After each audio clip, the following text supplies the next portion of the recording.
hope that the retreat into national responses does not cost us dearly. Usual courtesies for maiden speeches. We have 3 this afternoon. Maiden speech, Sally Ann Hart. Thank you, Mr Deputy Speaker, for calling me to give my maiden speech, something I've just got to get done. I would like to thank the residents of Hastings and Rye for putting their faith in me and the Conservative Party by electing me as their representative in Parliament.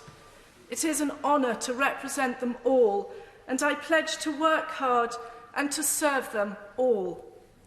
Beautiful Hastings and Rye is a gem of a constituency which has a huge amount to offer residents, visitors and tourists alike. We own history. We have an abundance of natural attractions found in our beautiful beaches and glorious countryside. We have a wealth of historic towns, buildings and gardens. We have world-renowned festivals, including our Piano Festival, art galleries, vineyards and attractions such as the Source Skate Park, the biggest in Europe. We are proud of hosting the World Crazy Golf Championship since 2003. We have amazing communities of churches and volunteers which reach out to help our most vulnerable and in need. Mr Deputy Speaker, we have one of the oldest beach-launched fishing fleets in the country, dating back more than 1,000 years, which must be preserved and, more importantly, allowed to flourish as we leave the EU. Regaining control of our waters will re-establish and strengthen the heart and soul of Hastings and Rye and all our fishing communities, from John O'Groats to Land's End. Tourism plays a significant role in the local economy, supporting nearly 30% of local jobs. The local councils work hard together with local businesses and community groups to be innovative in boosting the tourist, arts and culture offer. There is a huge potential for growth, and as we leave the European Union, the government must continue to focus on initiatives and measures which will maximise tourism's contribution, not only for Hastings and Rye's rural coastal economy, but for the UK as a whole. We have a number of successful manufacturing businesses, particularly in the vacuum engineering and defence sector. Economic growth outside the tourism sector must be a priority as the constituency continues to suffer from poverty.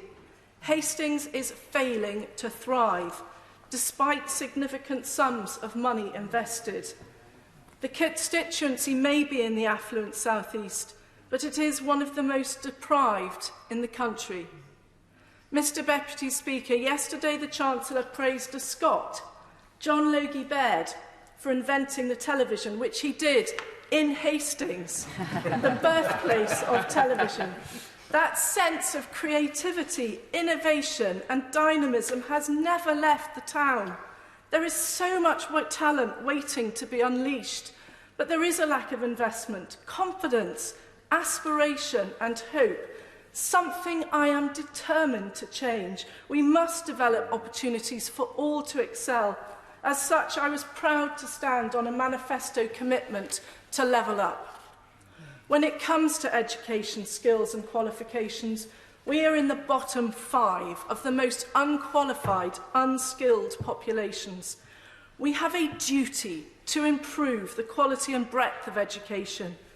Education is fundamental in unlocking the potential of Hastings and Rye to support and encourage economic growth. Continued investment in primary school education is necessary to give our children the best start in life. Secondary education is not just about academics. We need to offer the best technical and vocational training to improve the chance and quality of employment for more of our young people, making them nationally and globally competitive. We also need to provide better education and support for people with special educational needs and disabilities, to enable them to access work experience, employment and be properly paid for the jobs they do. Giving the support they need must not be something their families have to fight for. It must be a given. Family, however comprised, is the single most important influence in a child's life. I say that as a wife of 27 years. Thank you for my lovely husband to come to support me. And as a mother of 3 adult children. All children thrive in loving, secure families, but some families need help, support and extra resources. And we have to focus on early intervention and prevention. We haven't placed enough value on the role of family life, and I'm determined that that changes. Looking back at the maiden speeches of my last 4 predecessors in Hastings and Rye, all of them highlight the necessity of improvements to the A21, known locally as the Snail Trail, from London to Hastings, as being an essential prerequisite to economic development in the constituency. Whilst I welcome the Chancellor's investment announcement in our roads, I am standing here, nearly 50 years later, making the same point as my predecessors, that to have any chance of levelling up opportunities in Hastings and Rye, of unleashing the potential of our residents and businesses, this government needs to invest in the A21 and in the local rail and bus transport infrastructure.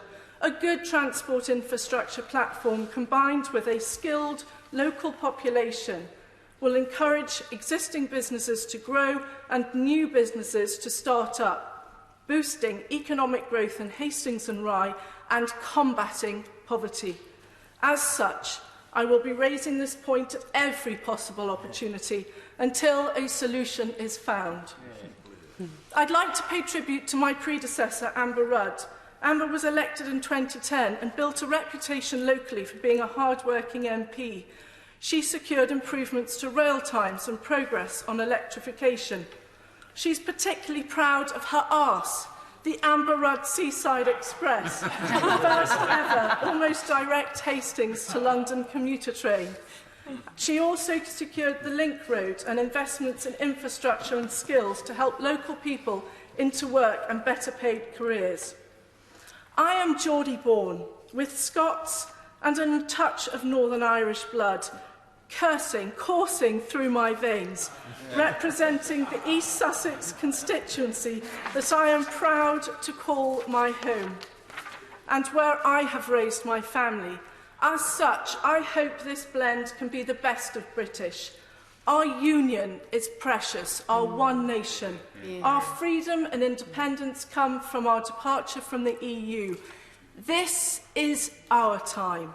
Let us grab the opportunities together and make this kingdom united and our Britain great. Steve Reid.